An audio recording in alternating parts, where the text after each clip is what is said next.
feeling all alone, and they turn their back on you.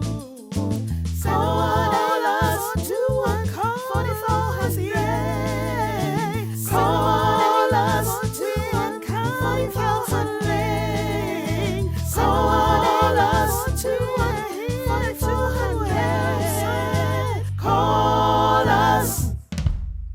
Welcome to the Kind Counseling Podcast. I'm your host, Dania Roberts, and once again, we're here to give insights and to share information and bring light to various topics that affect our communities at large.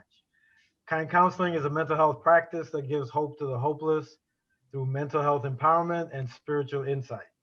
And today we have a great show for you. We're discussing couples counseling and other matters related to relationships. And we have two special guests here today on the podcast. But before I introduce them, let me just say hi to our two wonderful co-hosts. We have Mr. Fred Charles weighing in, Hi, everybody. and the beautiful Dania Roberts. Hi, everyone. And we're missing Deshaun today, but we're going to give him some grief next time we see him. But let me just introduce our guests. First, we have Dr. Nefertiti Nowell.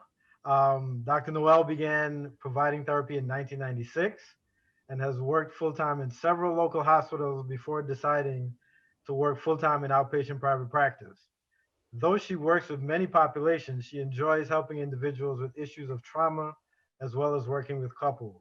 She is also a certified hypnotist, a trained mediator, and a certified life coach. And joining her today also is her husband, Darren Nowell. He has over 20 years of corporate and career resume consulting experience. Over the years, he has worked with several Fortune 500 companies and reviewed hundreds of resumes as a hiring manager. He specializes in coaching men and couples on strengthening their relationships. Mr. Nowell has a BS and an MS in electrical engineering and is a certified life coach. So let's welcome the Nowells to the podcast. Welcome. Good to have you with us today. Thank you guys for coming in today. Glad to be here. Thank you. All right. So as we were talking a little bit in the before we started, how do two Black people become certified life coaches and marriage therapists from the Bronx and Chicago? How does that happen? Tell us a little bit about your guys' backstory. Sure, absolutely. So, Darren Nowell, I was born and raised in New York City, and background electrical engineering, worked in corporate America, and really started doing a lot of life coaching, career counseling for folks, and decided people can come to questions about career counseling. They're looking to change jobs, change careers. They wanted help on getting the jobs that they really wanted. So I said, let me try to make that somewhat of a profession, okay, and really start coaching people on here's how you do interviews, here's how you get your foot in the door with the right resume, and here's how you make sure you get the right position to get the job that you want. That's from my background. I'll turn it over to Dr. Nowell. Yeah, in a world far and long away ago, I used to do podiatry. But I've always wanted to be a therapist because I think that as a culture, we have a lot of stuff we haven't healed from. And it's important to have a mirror image of yourself to work through some of that healing. And when I went into business for myself, naturally, I assumed that my husband was supported financially and also supported as far as coaching. And so we kind of started working together on what couples needed. And without him going to get a master's in counseling, what would it take for him to get involved? And that's where we got the coaching from, and kind of pulling him in with couples on the coaching avenue of it, and helping men kind of see a reflection of themselves and how they could go from where they were to kind of thriving at a little higher level. Okay. All right. Now, one of the questions that I get in my office a lot is, what's the big deal about marriage? It's just a piece of paper. Why is marriage even important, especially in today's world, where people are just kind of doing their own thing. What do you guys think about that, or what's your response to that? You know what's funny? We get that question a lot too. And I always tell people before they destroy something, they destroy the idea of it, your thoughts of it. They begin to question, hey, in your background, how many people were married? Marriage is hard. Haven't you seen your parents argue? It doesn't give you anything. But marriage gives you a lot of things, especially in the state of Illinois where there's no common law wife. It gives you, one, the financial It gives you legal financial access to your spouse's things. That's a number one thing. Now, why is that important? Because it sets the tone for how you all will handle things in the future. But as far as what marriage does in the forefront, it helps set a groundwork and a theme for how you handle the rest of your life. And it becomes relevant in that way. Right. I mean, anytime if you say no one has a legal marriage situation and that person dies, okay, that so-called girlfriend, right, because they're not married, okay, what responsibility is that to that family to help that person if they have, especially if they have children? What kind of guarantees she's supported financially from the government? There's no guarantee. What is that relationship, right? So there may not be life insurance to help support that wife or girlfriend left over, right? So she has no guaranteed financial support for her without that license that was there for marriage. So there's definitely impact not having that marriage there. Right. And it gives framework. I think framework is really important for why am I loyal to you, right? If I'm not your wife, what is the benefit of my long-term loyalty to you in anything that you do, right? It doesn't set up, it's the same reason jobs give a contract to say you have to be loyal to me under these circumstances. So it also breeds loyalty and framework for people. You guys want to jump in? Go ahead. Long term, what do you think the effects are going to be because of this new paradigm in terms of not being married? How is that going to affect, the country long term? I think it affects the children. It makes the children unsecure in themselves. They don't know who they are. When they find, their mother and father were not married, like they don't know who they are. What's my last name? Who am I? That their sense of identity is not there when those parents aren't married. We see it come up in the children right now, right? This the unruliness we see in children, the violence we see in children. How many children, they don't know who they are. They could be anything. There's a lot of confusion. Why? The institution of marriage was not there to help frame them and give them guidance to understand who they are as individuals. Go ahead, I'm sorry. I was going to say it also gives people access to your thought process. If you don't have your system set up in a particular way, anybody can rule your brain, right? So if I tell you that your parents don't have to be together, what does that matter? 50% of marriages end in divorce, right? Then who is your leader? Who begins to tell you how to think? Well, if I'm telling you that mom and dad don't have the authority to do so, then somebody's going to do that. And we see that in our prison system. When I work with kids, they tell me all the time, well, I didn't have a role model, so I let person XYZ be the role model. DMX just passed away. He said at 15, he was introduced to drugs by a man that he cared about a lot and saw as a father figure and a hero, but he didn't have those figures at home, so he went searching for them, right? So it allows people to search for what they think they don't have, and you find something that's not going to work to your benefit because there's not loyalty there to support that. So excuse me. So what do you guys see as the causes in terms of the breakdown of how people see marriage? What do you attribute that to? I think people don't honor that commitment. A lot of time, this is, when you get married, it's a commitment that you're making to one another, right? It's regardless of how the feelings we have for that particular day or for the 6 months that may be arguing going on. It's a commitment that we're making for a lifetime that we're going to work through our challenges together, right? And it's us, this husband and wife, we are making an agreement. We're going to stick together and we're going to overcome the challenges of life together. But when you don't respect that, okay, it begins to break down, okay, and it's not understood that this is a commitment that we're making. So anything that comes by could break up that union, okay? And therefore, if anything comes by to break up that union, it starts to break down the fabric of our society. Is really what happened with that situation. So, I mean, do you see like historically, like any specific event, or do you feel like, just in terms of America, so, because we obviously went from 30 years ago where marriage was valued to now where it seems as though it's not valued. So would you guys say there was a specific event or just culturally things gradually changed? I think it's a combination, right? I think if we go back to the history of our country, there's a big deal always made about marriage, but not with folks that look like us, right? We made a big deal out of slavery. They said 90% of slaves, the first thing they did was got married. First thing is got married and established homes and established families and established ownership of my children. Like, these are my kids. This is my family, right? And that gave us Black Wall Street. that gave us great thinkers. Like when you think about history of great thinkers, and that's true for any race, when you think about great thinkers, they came from a stable background, the ability to have what they thought was stable emotions, stable finances. It gives you thought process, right? Well, if you want to destroy something, destroy the stability. If you destroy the stability, then you can start telling men, well, she should be paying for your dinner and you don't have to pay bills. And you start telling women, hey, it's no big deal that you're married. It's your body. You get to do what you want to do with it. You get to have that authority. So it's, for me, it's more about being able to make people economic profits, right? And if I don't have a stable source, then I'm for sale to anybody that's willing to purchase me, so to speak, in the brain thought process, right? And so I think this is more about, if you control a person and you control the family and the dynamic, you control their money. And if I control your money, then I can make my business big, right? Because now we're gonna need 24-hour daycares because everybody's got to go to work.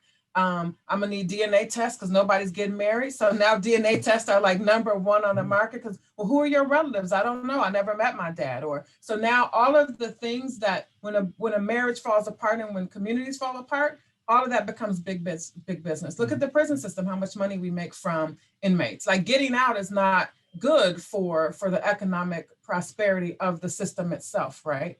And if we all knew who our parents were, DNA, we wouldn't even need to do that for the most part, right? DNA wasn't a business 40 years ago, but now everybody goes to get a test because it's like, well, let me find out who I really am and who I'm connected to. So all of these things become financial profit. Wow. It's interesting that you talked about stability and just the thought process being introduced that men don't have to pay bills or men don't have to pay for dinner or whatever. What are your views on roles in a relationship? I know we feel like that's vital in relationship, understanding that and having those conversations as you're coming into the marriage relationship, setting clear boundaries and clear understanding of roles and responsibilities. We feel a lot of couples, even after years of marriage, having this argument and confrontation because there's a lack of understanding of roles and responsibilities. So that conversation didn't happen, saying, this is my responsibility, I'm going to be the leader in here. This is your responsibility, you're going to be the leader in this area. It's a clear understanding of the different roles. When it's not unspoken or misunderstood, there's a lot of confusion. I thought you were going to do that. I thought you were going to do that. But the conversation and understanding never happened. There's constant back and forth arguing even over the years. Wow. And so do you find with your couples now that you counsel that there is no role definition or, because, and the reason why I'm asking is because I'm a very old fashioned kind of girl. And I do believe that men have to play a role and women have to play a particular role, especially in home. So, but I know that that's kind of archaic nowadays. Like people don't really think about roles. It's just the woman is going to do whatever. She's going to go to work. She's going to pay the bills. She's going to do this. And sometimes it's completely reversed. And what I found is that reversal never really seems to work well in most cases. So what have been your findings? One thing I'm going to say is roles are so controversial because people say, I don't want to play a traditional archaic grandmama role, right? People have that in their heads, right? And they don't want to do it.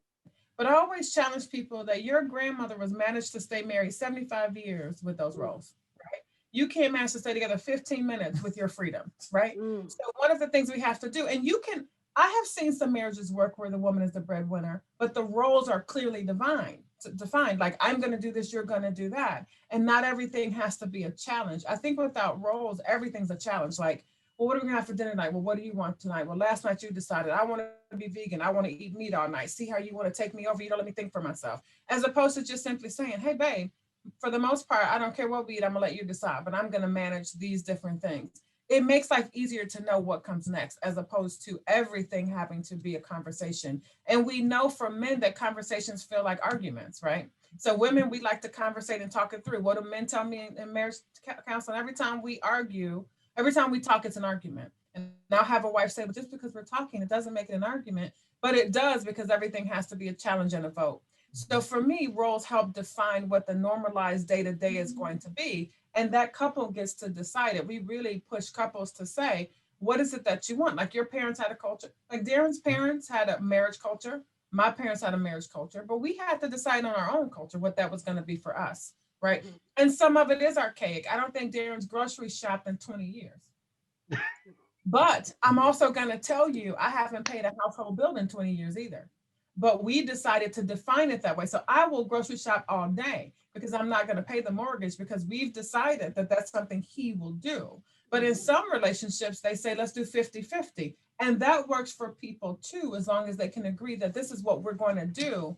And here's the trick. We're not going to let outside forces dictate to us what we should do.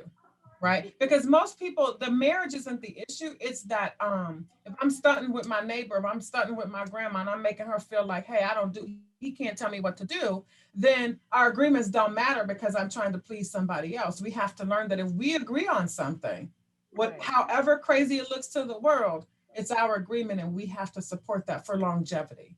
Right.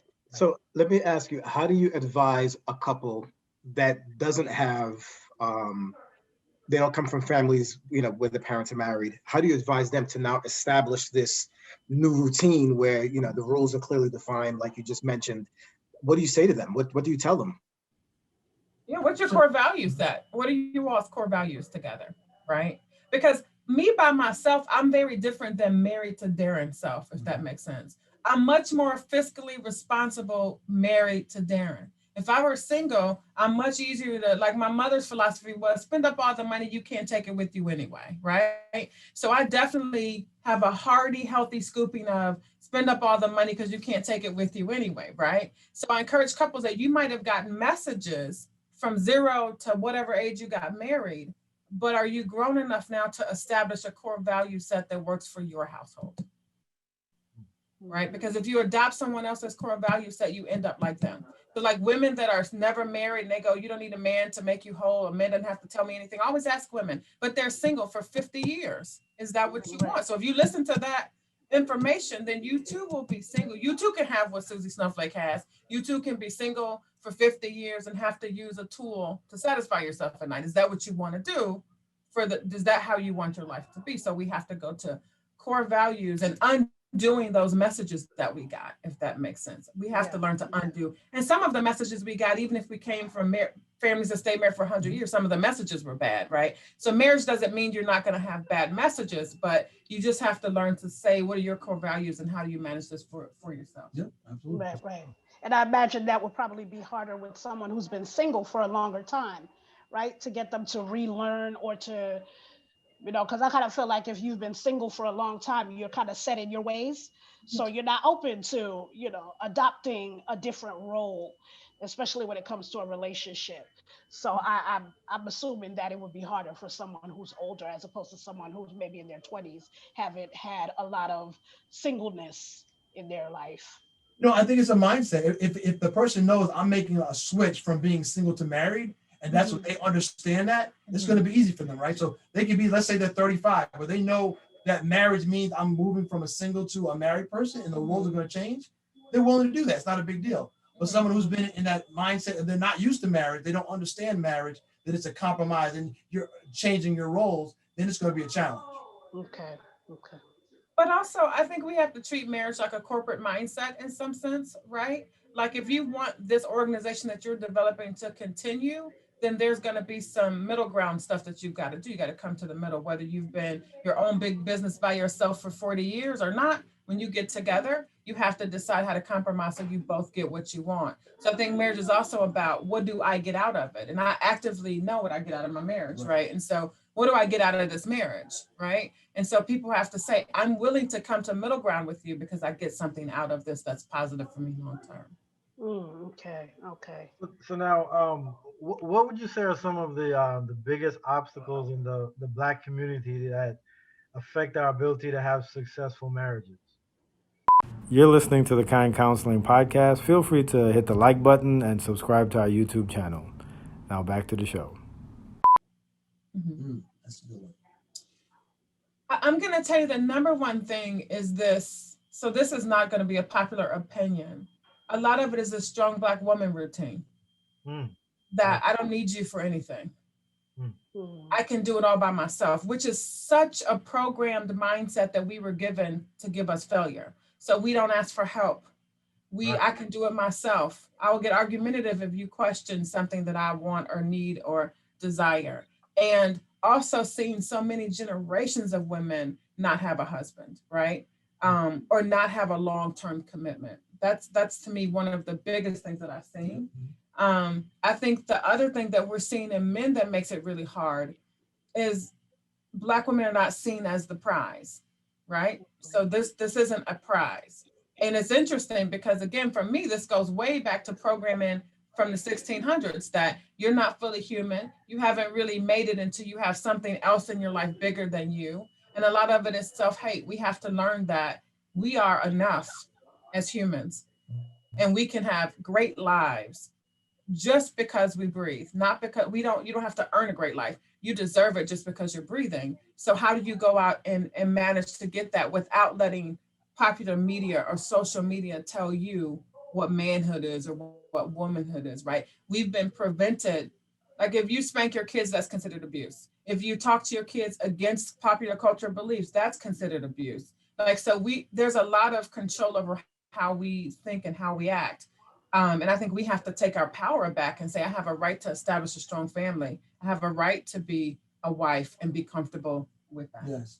I think from the men's side, I see a lot of big thing is understand that the woman is not a man. She doesn't think like a man, right? And so she's not a broken man. She's a woman, right? She's not thinking like, well, she's not you. She's not going to think like a man. She thinks like a woman.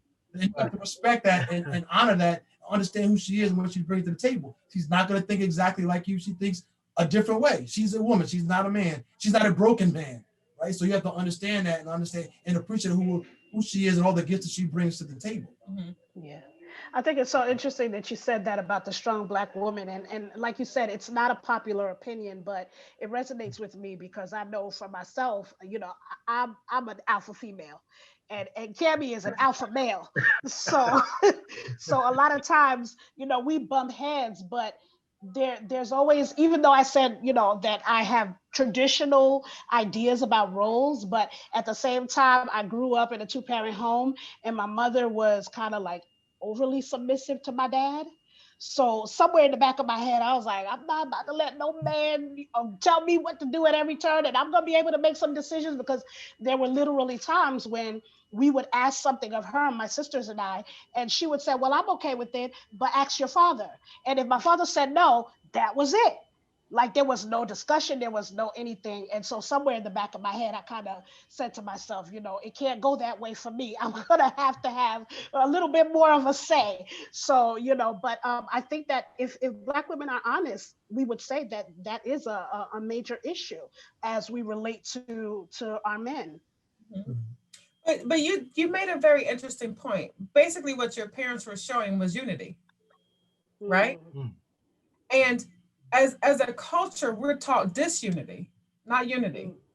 And so we promote disunity without even knowing it. And unity looks weak. Submission looks and sounds weak. So I will say that when we first got married, I was all for helping with the bills. It was actually a struggle in the beginning for Darren to say, no, this is what I want to do. I want to pay the bills. And I was like, are you in my head? My thought was, you're calling me weak or saying that I can't think as well as you. Right? But if we were to poll rich women of other cultures and ask them how many bills they pay, they would tell you none. But that's not the popular thing. When they come on social media, they say, don't let a man tell you anything. But we don't have people telling us behind the scenes, like, wait a minute, that's crazy. Like, if he won't pay all the bills, then let Cammie pay all the bills, right? And so I had to tell myself that him paying bills was not a negative reflection on me. Now that's huge, because that's thought process, right? Our thought process a lot is dictated by, like if we look at social media or talk shows, what do we hear? That you get to make choices. Don't let a man tell you what to do. But here's the thing, no man really wants to tell you what to do in every sense of the word. So why is it troublesome to say, listen, you can decide on a car? Like if I know, like my husband's an engineer, so he was never going to go get me a beat up Volkswagen or anything. He was going to bring me a nice car. But I was like, I ought to decide the color, the shape, the model. But here's the thing, I want to decide all that, but I don't want to pay for it. So now I'm like, hey, do what you think is best, bro. Just make sure you're paying the note on it. But it took me several years to slide into that thought process, right? It was an active kicking and screaming process until I decided that my power is in our unity. I like that. Yeah, that's good. That's a t-shirt right there. That's good. That's good. That's a t-shirt, man. And so let me ask you this. So how do you address because I think also something else that comes into play with women is when they do yield and they do submit fully, and maybe even to the point of, I'm going to allow my husband to pay all the bills. I'm going to allow him to do X, Y, Z. He's going to make the decisions. And then let's say something happens and they break up or they divorce or whatever. Now the woman is left in a very vulnerable position where maybe she hasn't worked in a lot of years, or, you know, she doesn't really know how to handle the finances of the home. Maybe there are children involved. So, how do you speak to that? Because I think that's a big thing too. Because I've heard women say, I'm not going to ever allow myself to be fully dependent on any man, because it's almost like they're bracing for the breakup. Mm. So how do you speak to that? So I'm gonna say two things. I see people marry the wrong person all the time. Mm. Mm-hmm. And if you marry the wrong person and submit to the wrong person, then you're gonna get the wrong results. That's the first thing. The second thing is submission is not losing of oneself, right? So I run a fully operational business, and I always tell people, if my husband would get sucked up by aliens, right, and he was gone, and the bill came to pay the water, the light, the gas, I believe I'm capable of figuring those pieces out.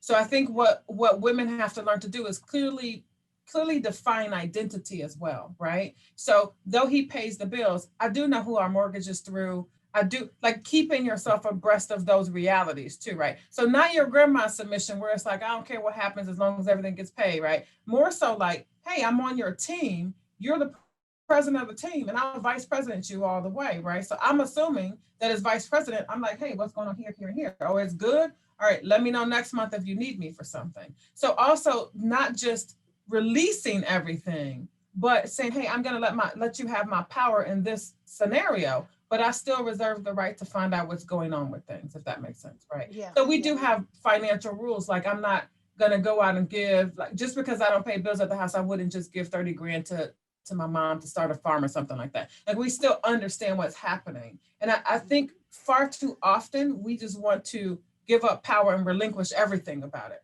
But if you do that, even in a business, your lawyer will take everything. The secretary is still out of checks if you give her all that power without thinking. So we have to sort of define what submission really means. It doesn't mean whatever you say goes. It means, I believe you have the best interest, my best interest at heart.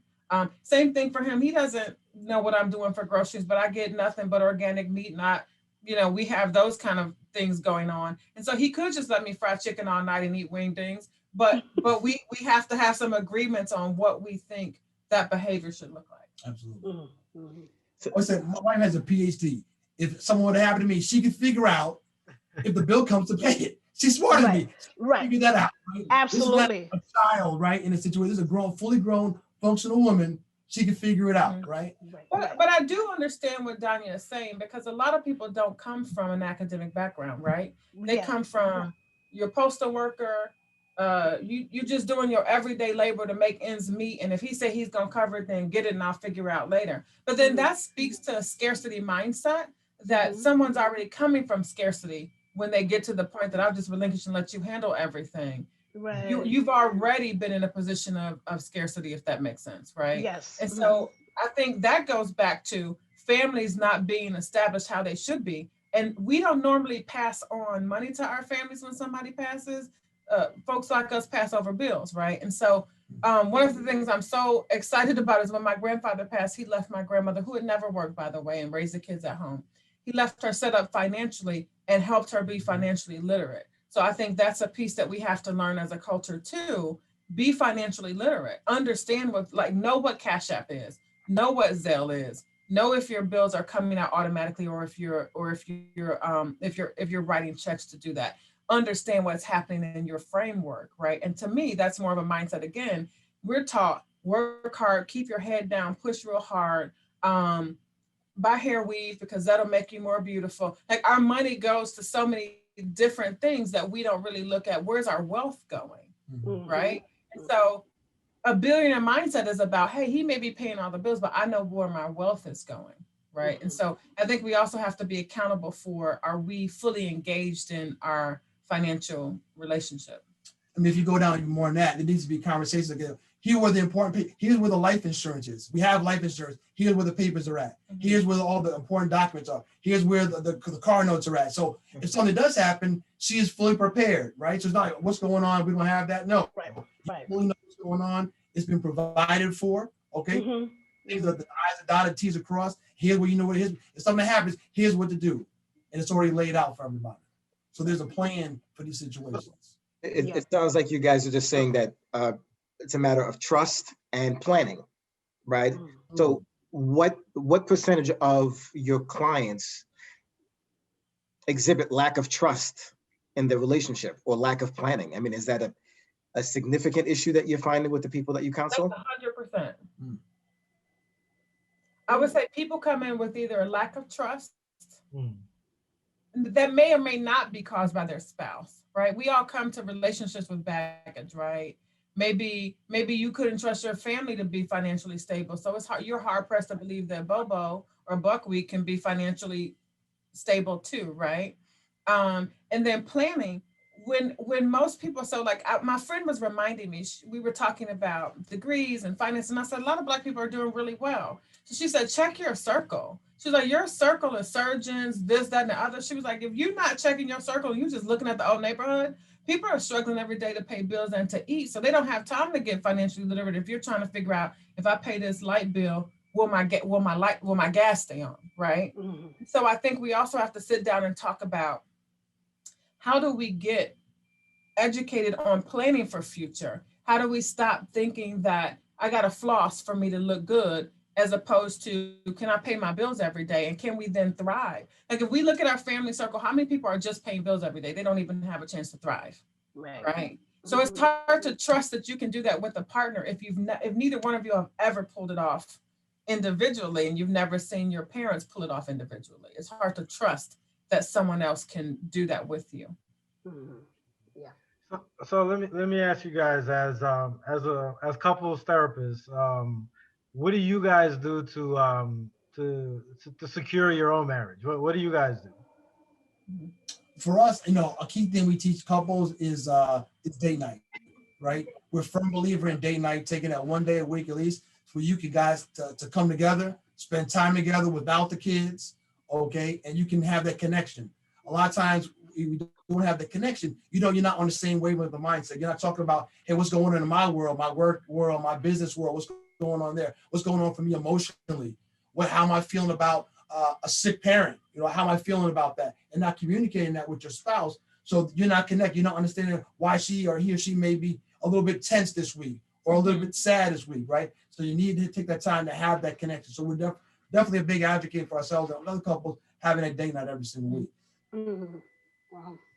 Date night is big. You know what works for us? You have to study your spouse and find out what they need. For us, sex works. If we are staying intimate, almost everything else falls into place. To be honest, and I'm gonna be honest with you. The men like that. Say that again. Say that loud for people in the back. The men like that response. Yeah, put people in the back. So sex works, and I think that I try to never be too busy to not give him intimacy. And intimacy is a range of things, right? But I try to never be too busy to not notice when he's making a play for me, right? Or when he's like when I always ask a couple, how do you know when your spouse wants to have sex, right? And so there's a string of words he always says, and I'm like, oh, he's not just asking how I'm doing. He's like, how you doing? Like that. Trying to stay connected there. And then I try really hard to play. I don't like weaknesses, right? It's a West Side of Chicago thing. I was always taught, don't let people see your weaknesses. Don't be weak. Don't let them punk you. So I try not to glorify his weaknesses, but I try to glorify his strengths. I try to say, hey, great job. I love the way the water comes on by magic. I love the way we're able to do these things and the other things. I appreciate you in those ways. So I try to stay intimate and give accolades where accolades are due. All right. So as you guys are talking, right, this sounds like you guys just like got married and the next day this all happened, right? Because you guys read some books and you went to school.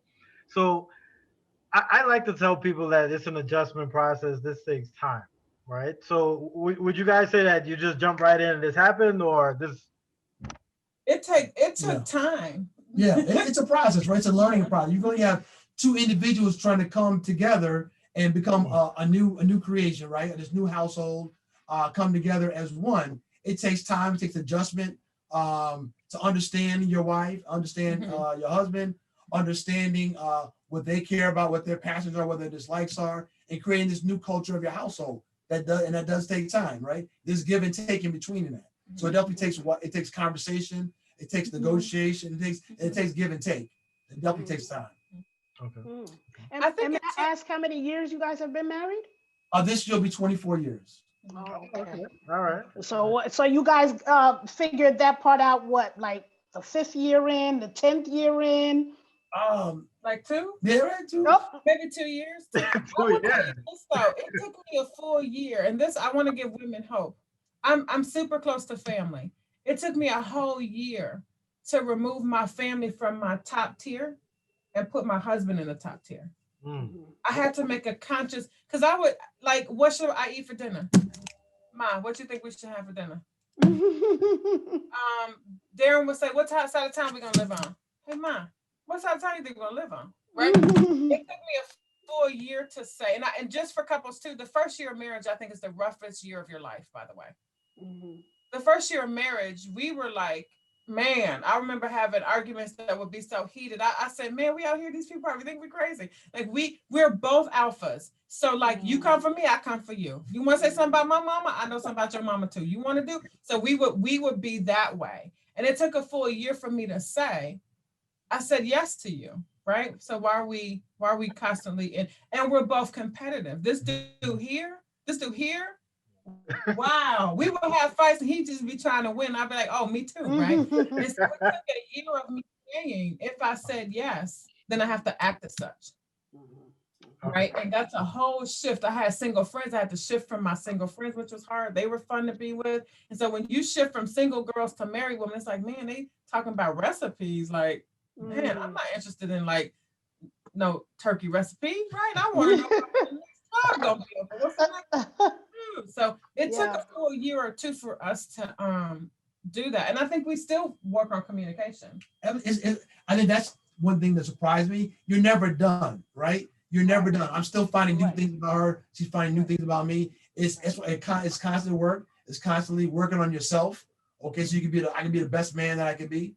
So it's never over. It's constantly being tweaking, getting better, improving in communication. Okay, so it's something that takes work. So, and I think understand that there's nothing wrong with that. That guess what? It's going to take work. You're going to have to try, fail, and adjust.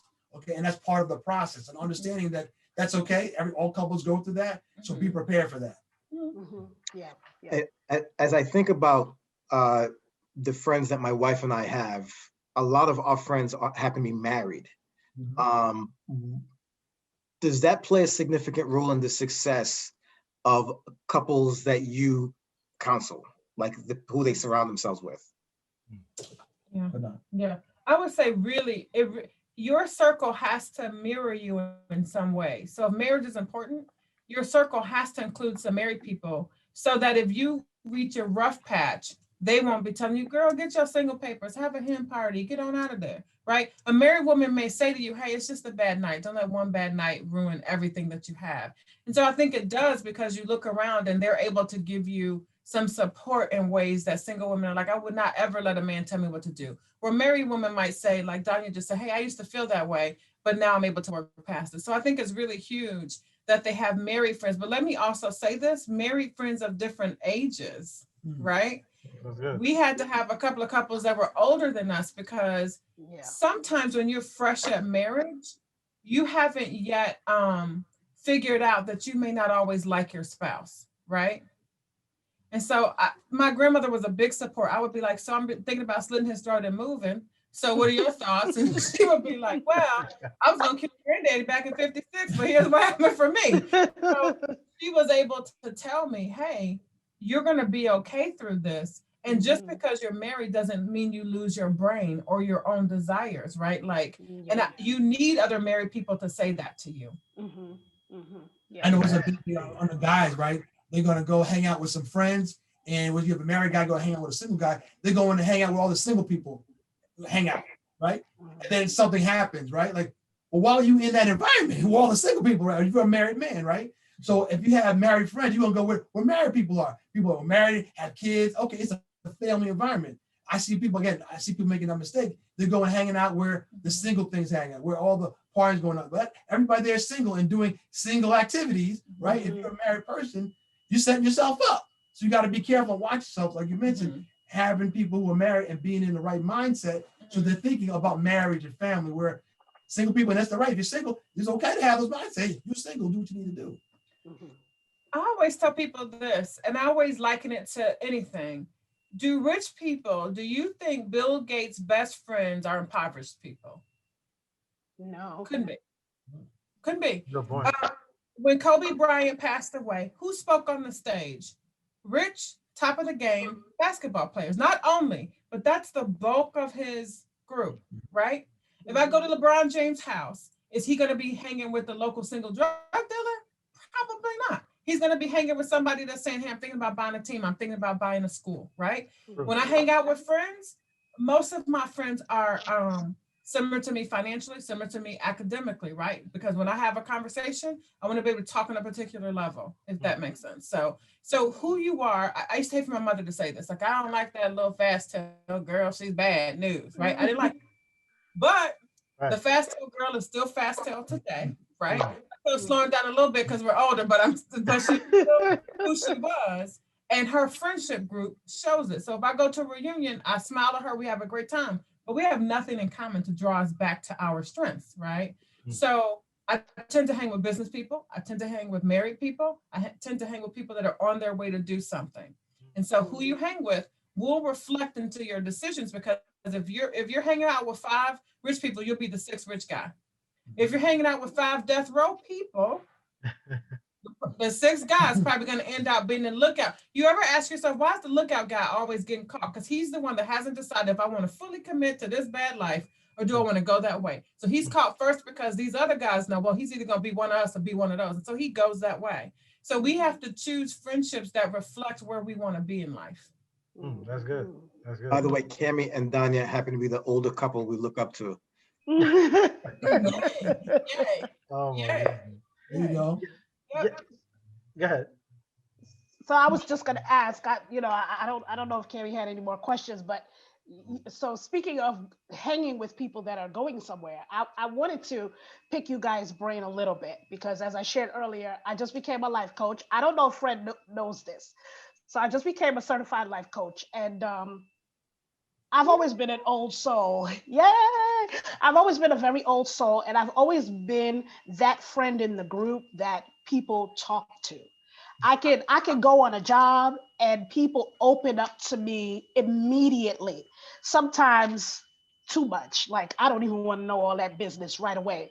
And I'm an accountant by trade, but last year with the pandemic, I found myself in a position where I was counseling a lot of women, and I have a passion for women. So I wanted to know a couple of things, but first to Darren, I wanted to know, how were you received when you began to coach people? Like, when you joined the practice and you started coaching people, how were you received as far as, the information that you were giving, the advice that you were sharing? How was that received by your clients? And then if you guys could just kind of give me some pointers on how I could get the ball rolling and building up the clientele and so on and so forth. I mean, I know some of them may come through Cammie, but I'd still like your feedback. Yeah, I would say on the 2 different aspects. When it came to executive coaching, I think because I've already been where they want to go, okay, and I've helped people where they want to go, get to where they want to go. So I kind of had a track record. Hey, I'm not asking you questions. I'm telling you this is what it takes, because I'm the one on the other side looking at your resume. I'm the one interviewing, so I know the questions. So I'm telling you the secrets from the other side. And if you listen to me, I'm gonna take you where you want to go. So I think that was well. And then on the marriage side, when it came to the couples counseling, I think it was received well. As I'm bringing 23 plus years of marriage experience coming to you and coaching you. And this is from background from myself living it, reading books on the subject for years and already studying this, what it takes to have a successful marriage. So Okay. for the most part, it was received very well because I'm giving you proven track record and proven information that can help you be successful in each one of these areas. Got you. But Dania, I think one thing that would be really good is find your niche, find out where you're the strongest at.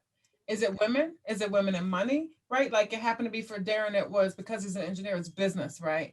But also I think it depends on how Cammy brings you in. The way I introduce my husband is, listen, I think your husband would relate really well to my husband as a coach. And I say, let me tell you the difference between coach and therapy. Yes. Coach is not your childhood trauma. Coach is not you beat your wife when you want to stop. Coach is, I want to go from point A to point B. So I let people know I do the therapeutic stuff. He's not your therapist. But once we get that healed and you want to talk to him about how do you become a husband or how do you manage that, this is your guy. So I also built him up very, very well. Okay. So I think that's important because Cammy, I'm sure you guys know this, your business is basically word of mouth, right? Like I advertise everywhere. That's why I have a waiting list, but also it's because we have a track record of people leaving here and being served well, right? We do good work. And so I think the two of those things, and you have a lot of accounting experience, that means you think in a line and you're able to tell people, hey, you're going left and right, but you go straight, so go in a line. So then manage to advertise yourself in that way. I always tell people, I think my husband is an engineer. He thinks in a straight line. So if you're over here in gray space, he's not your guy. Right. He's the guy that you are tired of living in the gray space and you want to see clear colors. That's because I'm the one, I can be empathetic. Oh, I hear you. It's hard to be a man because you had a hard life. Darren's like, it's the dumbest thing I ever heard. You know? So it's that letting them know the difference and who you are. And just from meeting you now, I love your personality. I love your strength.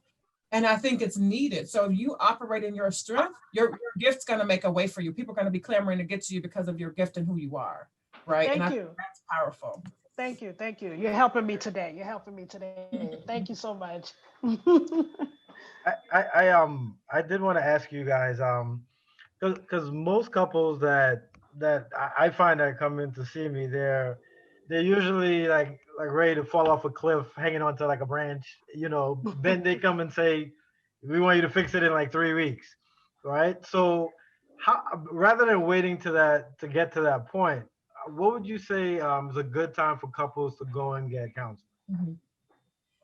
I really feel like it is never too soon to have a mentor or coach. And I treat counseling in some sense like coaching, that you want to have another set of eyes working on your relationship so you're not working in silo, right? And so when people come to me at the cliff, I say, give me 6 months and then we'll check results. If you can't wait 6 months, if you're at the point where you already filed and you're going to leave him in 3 weeks and you just want to say you came to therapy, then this may not work for you because it's going to take us 6 months to get you from boo-boo to sugar, so to speak, right? When people come early, it gives you the chance to sort of spot some of the issues that could happen. I can see, if you lay out for me your fabric, I can see the weak spots in it if we have enough time, right? And so I think it's important that we tell people, come sooner rather than, because everyone's getting counseling, by the way. So if they're not getting it from a trained professional, they're getting it from Rolle, the barbershop, the lonely chick up the street, the drunk lady down the way. They're getting it from all the wrong people. So I tell people, listen, have wise counsel. When I was getting PhDs, I didn't just have one person telling me what to do. I'm asking people, hey, this is my third PhD. What do you think about? I'm asking people that have done this before to help me so that I'm not making blind decisions. So letting people understand it doesn't make you weak. Now, what have we learned? To get help makes you weak. That's a cultural underpinning of our community, right? If it's not church and you need something outside of that, then you're broken. But you could go get your car fixed and that doesn't make you broken, right? So again, it's the thought process. We are very taught to think in silos, struggle in silence. And I want us to stop struggling. That's really my goal as a clinician. Stop struggling like it gives you something, like at the end of it, like whatever don't kill you makes you stronger. But it could beat you up pretty bad on the way to making you stronger. You could slowly melt on your strength, on your way to become strong. So we have to learn that struggle doesn't have to be our baseline, right? Mhm. So like I came from a mother that doesn't like to struggle. She likes pretty houses, pretty things, expensive things. And so my mother is a trained opera singer. So she would be like, well, why do I have to get the cheap one when I could, pay through the nose for the expensive one? So she taught me like, so yeah, I shouldn't use all of her money techniques, but what she taught me is that everything doesn't have to be pain. So teaching couples that why is it that other groups of people get to have coaches in every area of their life and you got to sit at home and rock and moan and cry and struggle? So Mhm. come now before it gets bad. So it doesn't have to get bad, if that makes sense. Yeah. Yeah. That's good. Yeah. That's Also, good. there's different challenges along the way, right? There's different challenges you face as you're year 5. There's different challenges that you're going to face in year 10. Different challenges year 15 in your marriage. So, but you don't know what they are yet. But someone who's been down the road, that path, can let you know, hey, you're coming up on year 10. Here's what normal couples face around year 10. Okay, so you can get that and be prepared for it and have your solution before that even problem even comes to you. But you have the solutions and the tools that you're going to need to face those challenges. So get them ahead of time, be prepared for it. Yeah. Yeah. That's good. That's good. Um, I had another question for you, Darren. I see that obviously you're doing life coaching with men, and what are some of the unique challenges that you find when working with Black men? Like, if you could just speak on that for a little. I think some of them she alluded to, just the lack of wanting to be transparent. Okay, that I'm not used to sharing my emotions or sharing my feelings with somebody else, let alone another man. Sharing that insight, that vulnerability, because it makes you feel weak, right? And showing that having that open communication is not being weak. You're just seeking advice, seeking coaching, but it's not showing any weakness on you. Okay, so being open to that. So that's something that we have to overcome as Black men, that it's okay to seek that advice from somebody else and seek that coaching. It does not make you weak. It makes you strong, realizing that, you know what, I need help in this particular area of my life, right? I may have got 1 through 9 areas down pat, but whatever reason, in area number 10, I need this coaching. There's nothing wrong with that. So being open and honest about that I need coaching in this particular area. And everybody needs coaching or more coaching in different areas of their life, right? Somebody need it in health, right? Health and wellness. Somebody else be marriage coaching, somebody executive coaching, and there's nothing wrong with that. It shows a level of maturity to understand that you really need help in this particular area. That understand. Yeah. Yeah. So would you guys say that our people are getting over the stigma of getting the help that they need, the mental help that they need? I think it's a push now. There's a lot. I see a lot more conversation about it now than in the past. Right. Unfortunately, there had been increase in suicide rates amongst the people, and I think it's caused some people to wake up. So you know what, I didn't even know that this cousin or something was going through challenges, and now they decided to commit suicide. So I think people are realizing that we don't want people to suffer in silence, right? It's okay to seek that help. So at least there's a lot more conversation about it right now than there had been in the past. Yeah. Yeah. I want to go backwards. Kimmy asked a really good question about Black men and coaching. I want to go backwards and say that one of the things I noticed with Black men and women in particular is that we're not used to people being good to us. Wow. And so one of the reasons it's been difficult for Black folk to get treatment or therapy is, let's say I go get therapy and I touch my softer side. Then I got to go back to work at the construction site. This dude called me the N-word. Is that my soft side that's supposed to come out? Am I supposed to, it's this way of, why get well if I keep going back to a toxic environment? So I think now that the world seems to be saying it's not okay to treat Black people this way, the push is there because it's like, okay, so then outside of this, it's going to be some support. So I don't think it's the Black people that we didn't want help. It's just that you go and you talk about all this stuff, right? And then you go back to work to what? For the same reasons that, the same stuff happens. Or we get a win with the Siobhan trial, but then that same day, someone else is killed, right? They're killing 13-year-old girls and shooting people. So I think we're in a unique position where we are still theoretically slaves, but we don't have the title anymore. And so why would a slave go seek help for freedom if I'm not really free? And I think we have to acknowledge that as a culture, that every group gets to be free. Every group says, my life matters. But when we say our lives matter, well, all lives matter. We don't hear that when other people say their lives matter, and we still don't. And so I think we have to be good to each other and tell each other, like when I would tell a Black man, like, oh, I feel really bad about that. I'm sorry that you feel that way. Sometimes they would be shocked and be like, Dr. Noel, you're the only person that tells me they feel sorry for that. That's just how life goes. And I said, no, Life doesn't go that way where both of your parents are killed and your wife leaves you and your dog dies. Like life shouldn't go that way. So we're not used to being treated well consistently. Right? To get consistent well treatment, you almost have to betray your group and leave the group, and then I can love you because you're not a part of your culture anymore. But if you stay a part of your culture, we're not used to that good treatment. So I think people like coaches and therapists and other people that are being good to us as a culture, that will encourage more people to go out and get help. All right. So listen, you wrapped it up very succinctly. I like that. And I just really want to thank you guys for giving us your time. I know you're very busy, and hopefully we can have you guys back on again. I mean, you both have a wealth of knowledge, and I really appreciate the information that you shared with us. And I know you know that people who listen to this podcast will be blessed by it. So I just want to tell you guys thank you again, and we appreciate you, and continue to do the great work you're doing in Chicago. Yes. You guys too in Brooklyn. Thanks for having us. Bye. Nice to meet you all. All right, then. Yes, Have a good same day. here. Okay. All right, take Thank care. you. If I ever took a loss, I learned a lesson. I won't ever think I'm better than the next man. I've been down before to come up, I ain't stressing. Baby, I'm too busy.